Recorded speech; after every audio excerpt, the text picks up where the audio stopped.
Gold, trusted gold buyers. మీరు తాకట్టు పెట్టిన బంగారాన్ని విడిపించి ఈ రోజు ఉన్న మార్కెట్ ధరకు కొనబడను.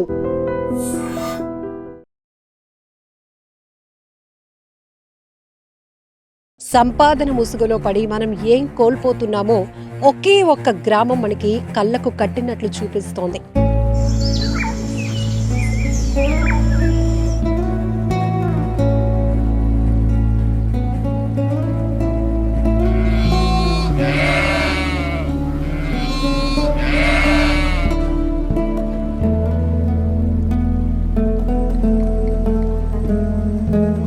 రెండు 2019 సంవత్సరంలో ఏర్పాటైన ఈ గ్రామం ఇప్పుడు 60 ఎకరాల విస్తీర్ణంలో ఎటు చూసినా కూడా మనకి ఆనాటి జీవన విధానం ఎలా ఉండేది ఇదంతా చెప్పే కన్నా ఇదంతా మీకు ఐ డ్రీమ్ ఛానల్లో చూపిస్తే బాగుంటుందని కూర్మ గ్రామానికి వచ్చేసాం. వైదిక గ్రామం.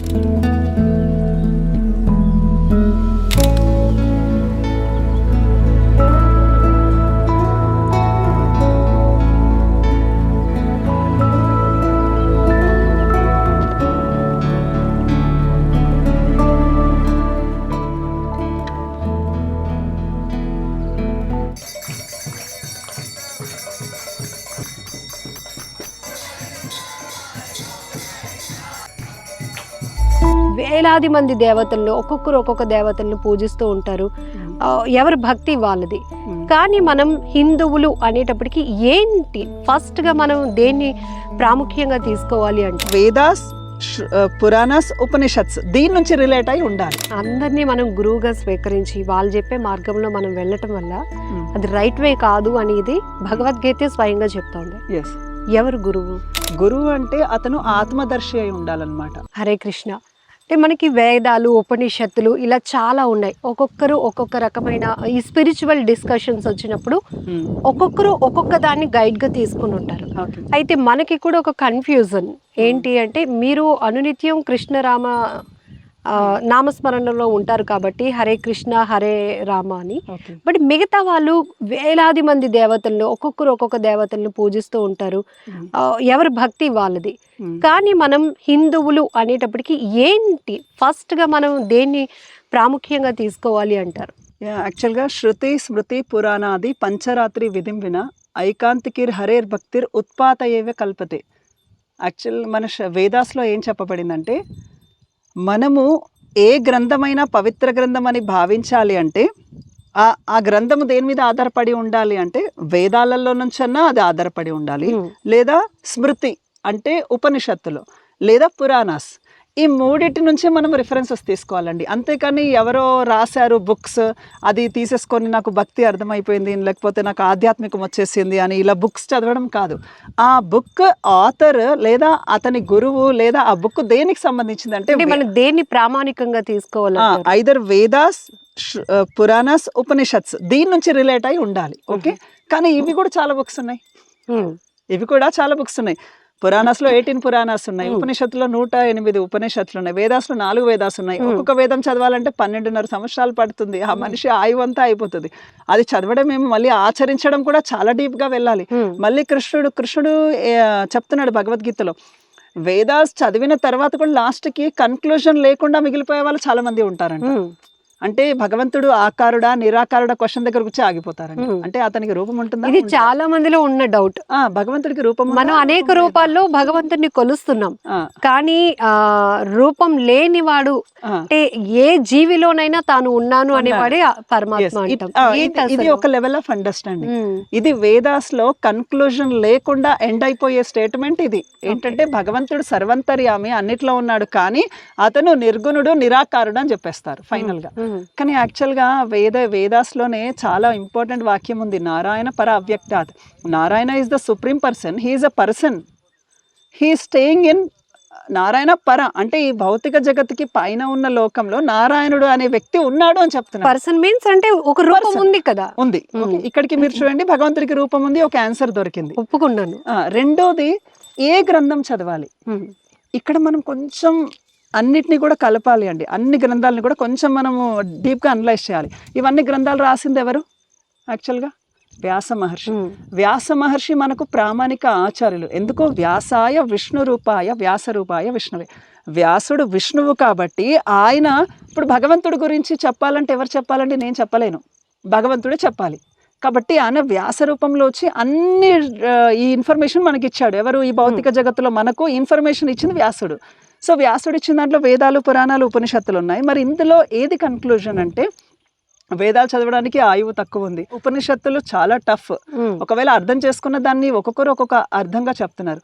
అందుకనే భగవంతుడు ఏం చెప్తున్నాడంటే నేను 4 పరంపరాస్ అంటారు, అంటే ఏమంటారు, డిసిప్లిక్ సక్సెషన్, అంటే ఇంకా చెప్పాలంటే 4 స్కూల్ ఆఫ్ థాట్స్. ఓకే. అందులో ఫస్ట్ భగవంతుడు ఉపదేశించింది అంటే శ్రీకృష్ణుడు 4 జ్ఞానం ఇచ్చారండి. లక్ష్మీదేవికి, ఎవరైతే చిన్నజీయర్ స్వామి వారు ఉన్నారు కదా ఆయన ఆచరించేది శ్రీ వైష్ణవం. తర్వాత బ్రహ్మదేవుడికి, ఇప్పుడు మేము ఆచరించేది బ్రహ్మ వైష్ణవ గౌడీయ సాంప్రదాయం మాది. తర్వాత రుద్ర సాంప్రదాయం, ఇంకొకటి కుమార సాంప్రదాయం. ఈ 4కి ఫస్ట్ ఈ నాలెడ్జ్ ఇవ్వబడింది, ఈ వేద జ్ఞానము. ఈ 4 వాళ్ళ శిష్యులకు బోధించారు, వాళ్ళు వాళ్ళ శిష్యులకు. ఇలా ప్రభుపాద, ఇప్పుడు ఎవరైతే నేను ఇస్కాన్ ఫౌండర్ అన్నాను, ఆయన ఆచార్యుడు. సో ఈ 4 పరంపరలో నుంచి వచ్చిన వ్యక్తులని మనము ఒక గురువులాగా అంగీకరించాలి, ఫస్ట్ థింగ్. ఓకే. ఇంకా ఈ 4 పరంపర నుంచి కాకుండా వేరే దగ్గర స్వీకరిస్తే అది శాస్త్రం ఒప్పుకోవట్లేదు. ఎవరినంటే వాళ్ళని గురువులాగా స్వీకరించలేము. అసలు గురువు ఎవరు? సో నేను మీ ఫస్ట్ క్వశ్చన్ అది క్లియర్ చేసేస్తా. Why there is no one book ఎందుకు లేదు?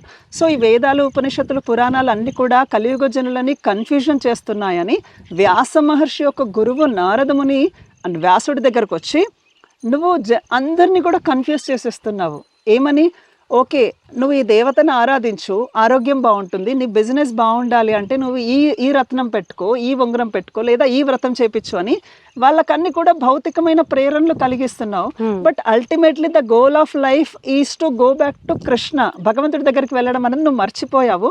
So write one book which completes అన్ని వేదాలు, ఉపనిషత్తులు, పురాణాలు అన్ని కలిపి ఒక పుస్తకం రాయి అన్నారు. అప్పుడు వ్యాస మహర్షులు రాసిన చివరిది శ్రీమద్ భాగవతం. ఓకే. అందుకనే ప్రతి ఒక్కరింట్లో శ్రీమద్ భాగవతం ఉండాలి. కానీ శ్రీమద్ భాగవతంని కూడా ఫస్ట్ అవన్నీ స్టోరీ లాగా ఉంటుంది, కానీ దానికన్నా ముందు మనకు బేసిక్ అండర్స్టాండింగ్ రావాలి. కాబట్టి మన ముఖ్యమైన ప్రముఖమైన పుస్తకం భగవద్గీత అండి. భగవద్గీత యథాతథము. సో భగవద్గీతను ఎందుకు మరి ఇంత ప్రామాణికంగా తీసుకోవాలి అంటే కృష్ణుడు భగవద్గీతలో ఏం చెప్తున్నాడంటే వేదైశ్చ సర్వైర్ అహమేవ వేద్య, అంటే అర్జున అన్ని వేదాలు నువ్వు చదివినా కూడా చివరికి నన్ను తెలుసుకోవాలి, కాబట్టి డైరెక్ట్గా నన్ను తెలుసుకో. ఇది conclusion. That is why Bhagavad Gita is మనము అంగీకరించాలి. మళ్ళీ భగవద్గీత దేని కిందకి వస్తుంది? నేను ఫస్ట్ మీకు చెప్పాను, శృతి, స్మృతి, పురాణ, ఈ 3 నుంచే మనం కన్సిడర్ చేయాలి. కానీ ఎవరు మామూలు వ్యక్తి రాసిన బుక్స్ చదవదు. సో ఇప్పుడు ఇది గీత, భగవద్గీత అంటే ఉపనిషత్ అనమాట. సో ఉపనిషత్తుల కిందికి వచ్చింది అంటే రచించింది వ్యాస మహర్షి, కాబట్టి ఇది ప్రామాణికమైన పుస్తకము. మళ్ళీ అందులో ఏం చెప్పబడింది? వేదాలు, ఉపనిషత్తులు, పురాణాల యొక్క సారాంశము భగవద్గీత అని కృష్ణుడు క్లియర్గా చెప్తున్నాడు. సో అందుకని ఎండ్ ఉంది, భగవద్గీత దగ్గరకు వచ్చి ఎండ్ అయిపోతుంది. కానీ ఈ పదాలు కూడా దీన్ని కూడా మార్చి 600కు పైగా భగవద్గీతలు డిఫరెంట్ ఎడిషన్స్ తోటి ఒకరొకరు ఒక థాట్స్ తోటి మారుస్తున్నారు. కానీ నేరుగా కృష్ణుడు ఏం చెప్పాడో ఉన్నట్టు ఎవరు ట్రాన్స్లేట్ చేయట్లేదు. కృష్ణుడు ఏం చెప్తున్నాడు? సర్వధర్మాన్ పరిత్యజ్య మామేకం శరణం వ్రజ. అర్జున అన్ని ధర్మాలు వదిలేసి నన్ను శరణు పొందు అన్నాడు. ఈ వాక్యంని చెప్పరు ఎవరు. భగవద్గీత అంతా చదివినా కూడా ఈ వాక్యం చెప్పరు. ఎందుకు కృష్ణుడికి శరణు పొందాలని మళ్ళీ క్వశ్చన్ అడుగుతారు. But Krishna is the supreme creator, అది మనం అర్థం చేసుకోవాలి. అందుకనే ఈ బుక్స్ చదివేటప్పుడు కూడా ఏ గురువు నుంచి మనం వింటున్నాము, అతను ప్రామాణికమా కాదా అని తెలుసుకోవాలండి. గురువు అన్నారు, అందరినీ మనం గురువుగా స్వీకరించి వాళ్ళు చెప్పే మార్గంలో మనం వెళ్ళటం వల్ల అది రైట్ వే కాదు అనేది భగవద్గీత స్వయంగా చెప్తోంది. ఎవరు గురువు? కృష్ణుడు 4వ అధ్యాయం 32వ శ్లోకంలో తద్విద్ధి ప్రణిపాతేన పరిప్రశ్నేన సేవయ ఉపదేక్షంతి తే జ్ఞానం జ్ఞానినస్తత్వదర్శిన. గురువు అంటే అతను ఆత్మదర్శి అయి ఉండాలన్నమాట. ఆత్మదర్శి అంటే ఏంటంటే తను ఇప్పుడు ఈ భౌతిక జగత్తులో ఉన్న దుఃఖాల గురించి తెలుసు, ఆధ్యాత్మిక లోకంలో జరిగే విషయాల గురించి తెలుసు, ప్రతి ఒక్క జీవుడు పడే బాధల గురించి కూడా తనకు తెలుసు అనమాట. అతను ఆత్మదర్శి అంటారు లేదా తత్వదర్శి అంటారు. అతని దగ్గరికి వెళ్ళి నువ్వు ప్రశ్నలు అడుగు. ఎలాంటి ప్రశ్నలు? వై గాడ్ క్రియేటెడ్ దిస్, అసలు భగవంతుడు ఎందుకు ఇది క్రియేట్ చేశాడు. మొన్న ఒక 5th క్లాస్ అబ్బాయి అండి వచ్చి సీరియస్గా అడుగుతున్నాడు అనమాట. అసలు ఎందుకండి దేవుడు ఇంత కష్టపెడుతున్నాడు, స్కూల్కి పంపిస్తున్నాడు, హోంవర్క్లు రాపిస్తున్నాడు, నిజంగా ఇట్లా అడుగుతున్నాడు, అసలు ఎందుకు మనం తయారు చేశాడు అన్నాడు. కృష్ణుడు ఇదే చెప్తున్నాడు, ఏమని మమైవాంశో జీవలోకే జీవభూత సనాతన. అర్జున, అందరూ నా అంశలే, నాతోటి ఉండేవాళ్ళే, కానీ వాళ్ళు ఈ ప్రకృతి లోపల, ఈ శరీరం లోపల బంధింపబడ్డారు. సో అందుకని మనము నిజమైన గురువుని ఎవరైతే మనం ఆశ్రయిస్తాం కదా, ఆ గురువు మనకి భగవంతుడైన శ్రీకృష్ణుడు. శాస్త్రాల సారం ఎక్స్ప్లెయిన్ చేయాలండి, అతను గురువు. మళ్ళీ ఇంకా ఈజీగా చెప్పాలంటే నేను ఇప్పుడు నలుగురు చెప్పాను. ఫస్ట్ ఈ నలుగురు నుంచి ఎవరెవరు?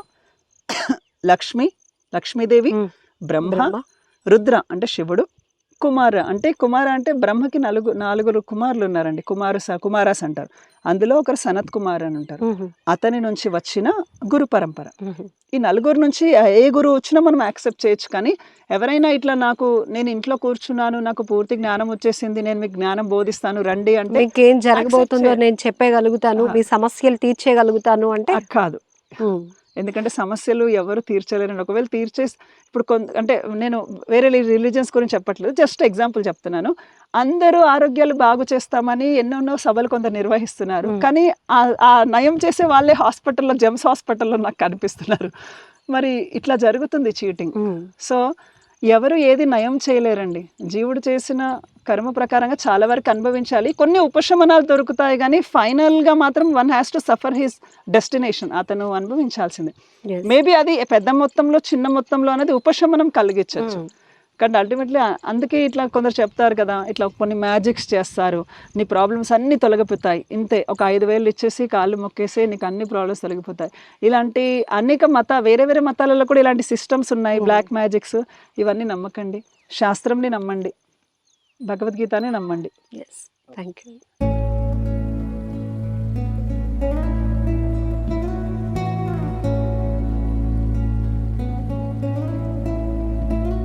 కోర్మ గ్రామం వైదిక గ్రామంగా పిలువబడుతున్న ఈ గ్రామంలో 16 కుటుంబాలు ఉంటున్నాయి.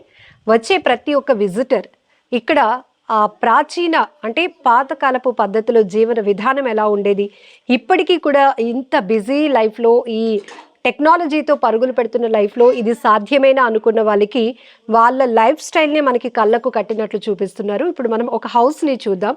సో ఈ ఇంటిలో ఉన్నటువంటి వాతావరణం పూర్తిగా హరే కృష్ణ. సరే వివరిస్తారా? ఎస్, యాక్చువల్గా ఇది ప్రసాద్ ప్రభు వాళ్ళ ఫ్యామిలీ ఇంటికి మనం వచ్చాము. సో ఇక్కడ ఏదైతే ఇప్పుడు కిచెన్లో అలుకుతున్నారు కదా, మనం చూడొచ్చు. యాక్చువల్గా ఇప్పుడు నాన్ రెన్యూవబుల్ రిసోర్సెస్ అంటారు. మీరు ఎప్పుడైనా విన్నారండి నాన్ రెన్యూవబుల్ అని? అంటే భూమి లోపల కొన్ని ఇంధనాలు ఉంటాయి అన్నమాట. ఆ ఇంధనాలు ఎప్పుడైతే మనిషి బయటికి తీస్తాడో ఆ ఇంధనాలు మళ్ళీ అందులో తయారవ్వవు. అర్థమవుతుంది కదండి. సో అట్లా ఇప్పుడు మనం ఏదైతే ఎల్పిజి వాడుతున్నాం కదా, ఇది భూమి నుంచే తీస్తున్నారు. ఇలా భూమిలో ఉన్న రెన్యూవబుల్ రిసోర్సెస్ పూర్తిగా ఎప్పుడు అయిపోతాయో అప్పుడు భూమి కొలాప్స్ అవుతుంది. ఇప్పుడు అదే జరుగుతుంది. పెట్రోల్ ఇవన్నీ తీస్తున్నారు, మళ్ళీ అవి తయారవ్వవు. అంటే భూమి లోపల ఖాళీ స్థలం ఏర్పడుతుంది, దీనివల్ల డిస్టర్బెన్సెస్ అవుతాయి. కానీ మీరు పూర్వం చూస్తే వంట చేయడానికి కర్రలు వాడేవారు, వంట చేయడానికి కర్రలు ఉపయోగించేవారు. ఆ కర్రలు కూడా ఇక్కడ మీరు ఎన్ని కొండలు ఉన్నాయి చూస్తున్నారు కదా, ఈ కొండలున్న వేస్ట్ కర్ర అంతా కూడా తెచ్చుకుంటున్నాం. First thing. రెండోది, ఈ కర్రలు ఏదైతే మనము పొయ్యికి వాడుతున్నామో ఆ కాలిన తర్వాత ఆ బూడిదని మనం పాత్రలు తోమడానికి యూస్ చేస్తున్నాం. మీరు ఎప్పుడైనా ప్లేట్స్, డిష్ బార్స్ చూసారా? విమ్ డిష్ బార్ అంటారు అడ్వర్టైజ్మెంట్స్, నీట్గా తెల్లగా తోముతాయి. కానీ యాక్చువల్గా ఆ కెమికల్ పోయడం వల్ల ఏమవుతుందంటే అందులో కొన్ని కెమికల్ పార్టికల్స్ ప్లేట్లోనే ఉండిపోతాయి. దానివల్ల స్కిన్ ప్రాబ్లమ్స్ అన్నీ కూడా ఫ్యూచర్లో వచ్చే ఛాన్సెస్ ఉన్నాయి. అందుకే ఈ మధ్య చాలా మంది స్కిన్ ప్రాబ్లమ్స్ వస్తున్నాయి. సో కానీ అదే మీరు బూడిదతో తోమండి ప్లేట్, ఈవెన్ ఎంత ఆయిలీ ఉన్నా కూడా జస్ట్ కొంచెం బూడిదేస్తే క్లీన్ అయిపోతుంది. అందుకని మనము దీనికి రావాల్సి వస్తుంది అనమాట. సో బూడిద ఉపయోగించవచ్చు, కర్రలతోటి యూజ్ చేయడం వల్ల పొల్యూషన్ ఉండదు. రెండోది, భూమి నుంచి అందులో భూగర్భ ఇంధనాలు తీయాల్సిన అవసరం లేదు. రెండోది, ఇక్కడ మనం ఏదైతే పేడతోటి మీరు అలికారు కదా, ఇల్లు చూసారు కదా, సో ఇప్పుడు నడుచుకుంటూ వస్తామా, ఇప్పుడు మీరు అదే పేడతోటి ఫ్లోరింగ్ ఉంటే ఇంట్లోకి రాగానే ఏ బ్యాక్టీరియా మన ఒంట్లో ఉన్నా కూడా ఇంట్లోపలికి ప్రవేశించదు. అందుకే కరోనా టైంలో కూడా పేడ ఇల్లు ఏదైతే అలికి ఉన్న వాళ్ళ ఇంట్లో ఎవరికి రాలేదు, ఎందుకంటే ఇంటి లోపలికి రాదు. బయట గడపకేమో పసుపు వేస్తాము, లోపలేమో పేడ అలుకుతారు, సో ఛాన్స్ లేదు. అందుకని పొయ్యిలు మేము ప్రతి 1 వీక్కి 15 డేస్కి మొత్తం కిచెన్ అంతా అలికేస్తారు. సో ప్రతి ఇంటిలో ఒక బావి కనపడుతోంది. అవునండి, అవును. చక్కగా ఎత్తులో వాటర్ ఉంటాయండి, ఇవే తాగుతుంటాం. ఇవే ఇంకా ఇది ఫిల్టర్ వాటర్ కన్నా బాగుంటాయి ఇవి. ఎవరైనా విజిటర్స్ కూడా ఈ వీడియో చూసిన వాళ్ళు కూడా వచ్చి కొంచెం వాటర్ తాగి వెళ్ళొచ్చు, ఎందుకంటే ఈ వాటర్ చాలా శక్తివంతమైనవి అన్నమాట. ఇక్కడే చాలా కూల్ గా ఉంది, చాలా చల్లగా అనిపిస్తోంది కూడా. ఈవెన్ ఎంత ఎండలో వచ్చినా కూడా ఫ్రిడ్జ్ వాటర్ లాగా చల్లగా ఉంటాయి ఇవి. అంటే చాలా మందికి కూర్మ గ్రామం అక్కడే ఎందుకు అంత మారుమూల ప్రాంతంలో అని, అదే ఏదైనా దానికి వెనకతలో ఆలోచన వెనకతలు ఏదైనా ఉందా? ఉందండి. ఒకటి సింపుల్ లివింగ్ ఇక్కడ ఈజీ అవుతుంది, ఇంకొకటి ఆధునిక లైఫ్ స్టైల్ అనేది వాళ్ళ ఇంపాక్ట్ మా మీద పడకుండా ఉండడానికి కూడా ఇంత లోపలికి రావడం జరిగింది. ఇప్పుడు సిటీ లైఫ్ స్టైల్ సిటీకి దగ్గర ఉంటే ఆ లైఫ్ స్టైల్ ఇక్కడ పిల్లల మీద కూడా పడుతుంది ఇంపాక్ట్, అందుకే ఆ లైఫ్ స్టైల్ పడకుండా ఇంత లోపలికి రావడం జరిగింది. ప్లస్ ఇంకా కూడా ఇక్కడ ఉన్న గ్రామాలు ఎంతో కొంత పూర్వం ఉన్న జీవన విధానమే ఆచరిస్తున్నారు చాలా మంది. ఇక్కడ కూడా కర్రలు పోయి ఇవన్నీ వాడుతున్నారు, ఇక్కడ కూడా కొన్ని సంస్కృతులు ఉన్నాయి అన్నమాట. ఇప్పుడు ఉదాహరణకి ఇప్పుడు ఆధునిక స్టూడెంట్స్ తీసుకోండి, పడుకునేటప్పుడు 2కి 1 గంటకు పడుకుంటారు, దేవుని స్మరణ చేసి పడుకోరు కదా జనరల్ గా. టైర్డ్ అని కాదు, అంటే పడుకునే ముందు భగవంతుని స్మరణ చేయాలి. పూర్వం ఏంటంటే పడుకునేటప్పుడు లేచేటప్పుడు ఎప్పుడు భగవంతుడు రామ గోవింద అనుకుంటే లేచేవాళ్ళు. ఇప్పుడు లేచేటప్పుడు కానీ ఆ ఫోన్లో ఏమొస్తుందో మెసేజ్ అది ఆలోచించుకుంటూ లేస్తాడు, పడుకునేటప్పుడు లాస్ట్ ఇట్లా స్మార్ట్ ఫోన్ చూసి పడుకుంటారు. కానీ ఈ ఊర్లలో ఎలా ఉందంటే సంస్కృతి ఇప్పుడు కూడా పూర్వం ఉన్న వాళ్ళు భగవంతుని ఇచ్చిన స్మరణలు అవి ఉన్నాయి, అందుకే మాకు ఇంత లోపలికి రావడం జరిగింది. ఒకటి కల్చర్ ప్రకారం, రెండోది సిటీ ఎఫెక్ట్ పడకుండా ఉండాలి అంటే సిటీకి చాలా దూరంలో ఉండాలని ఇంత దూరంగా వచ్చాం. థర్డ్ రీజన్ ఈ బావి నీళ్ళు చూసారు కదా, చాలా ఫ్రెష్ గా ఉన్నాయి, 7 feet లోనే ఉంటాయి నీళ్లు. ఈ నీళ్లు గురించి ఇంత లోపలికి వచ్చామండి. ఇప్పుడు వాటర్ లేవనుకోండి, మనం ఏం చేయాలంటే మోటార్ పంప్స్ వాడాలి, ఎలక్ట్రిసిటీ అవసరం, అందుకని నీళ్లు ఉంటేనే మనిషి మనుగడ ఉంటుంది. కాబట్టి 3 reasons, ఒకటి వచ్చేసి సిటీ ఎఫెక్ట్ పడద్దు, రెండోది వచ్చేసి వాటర్ గురించి, మూడోది వచ్చేసి వేదిక్ కల్చర్ అనేది సింపుల్ లివింగ్ ఇక్కడ సూటబుల్ అన్నమాట.